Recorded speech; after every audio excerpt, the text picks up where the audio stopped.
Hey, Josh the Balloon Guy here. Just thought I would jump on and do a real quick video kind of explaining some of the twists that I talk about.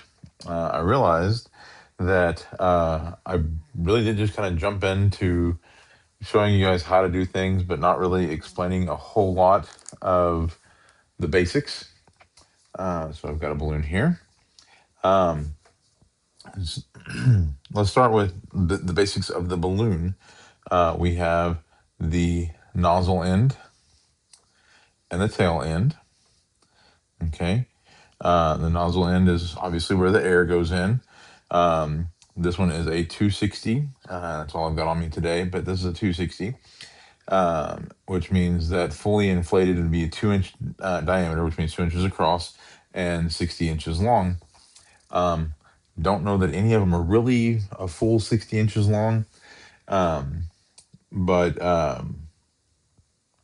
we do measure everything, and I've covered this part before in finger width because that's a measurement that you have on your person at all times. Um, as long as you've got all your digits and everything. But go ahead and inflate that a little bit and talk about a couple of the basic twists. Of course, the knot. I think we're all familiar with a knot. So you have knot and nozzle. And a lot of times when we're starting, we do refer locking in with the knot. And that's if you want it to be tight, lock in. If you want it to be loose, you'll lock in with the nozzle. But your basic twist is just what's called a bubble. Okay.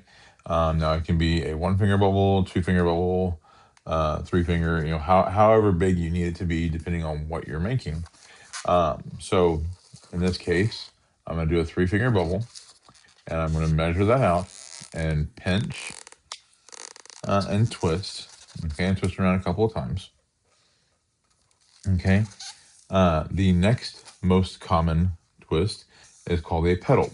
Now, a pedal, we used to call them canning jar twists back in the day, jar twists, foldovers. Because you're literally folding over. Now, the measurement on this is going to be based on the width of the whole thing. So in this case, this is a three finger pedal twist. Okay. Um, it's actually about six fingers in length, maybe seven. But because we're talking about the width of the twist, so it's a three finger pedal twist, and you fold over. Okay. And then you're going to uh, squeeze and twist again. I'm going to use that term, squeeze and twist, instead of pinch and twist, because there is one coming up called a pinch twist. Okay. A roll through is when you take any part of the balloon. In this case, I'm going to take this nozzle end and I'm going to push it through that pedal twist, and it's going to roll through because it's literally rolling through the balloon, rolling through another part of the balloon. Okay. Do another bubble, in this case, a two finger bubble. Do a couple of three finger bubbles, and then this is a fold over and match. Okay, so I measured one, and instead of measuring the other one, which you certainly could do, I'm just going to fold over and do, and where the last twist meets, that's where I'm going to squeeze and twist together, so that you have two that measure the same. Okay, I'm going to repeat that process because, in case you couldn't tell, I'm using a dog to show you this. So another three finger bubble, a separate three finger bubble. Okay, and notice that I keep my pinky pinched in there just to keep it from coming apart. Do that fold over again and twisting all together. Now the next one is called a pinch twist or an ear twist. And you're going to start by making your bubble. In this case, it's a two finger bubble. Okay. And then you're going to bring the two twisted areas on either side of that bubble together by pinch, pull, and twist.